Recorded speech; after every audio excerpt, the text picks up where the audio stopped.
اگلا سوال یہ ہے کہ کیا جو مرد دبئی میں نکاح کرے اور واپس آتے وقت اسے طلاق دے دے تو کیا یہ متع میں شامل ہے یا نہیں، اور وہ گنہگار ہوگا یا نہیں؟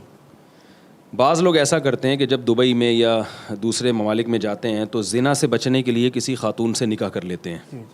ان کے دل میں نیت یہ ہوتی ہے کہ ہم صرف زنا سے بچنے کے لیے کر رہے ہیں اور جب واپس جائیں گے تو اس کو طلاق دے کے چلے جائیں گے.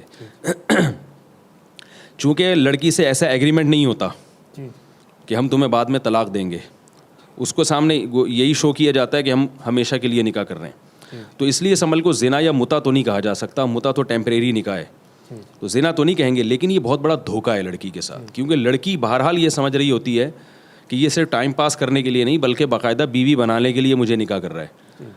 تو اس میں پھر وہ عورت کو نقصان ہوتا ہے کہ وہ اس کو یہ اگر اس کو پہلے سے ذرا سا بھی اندازہ ہو جاتا وہ کبھی بھی آپ سے نکاح نہ کرتی.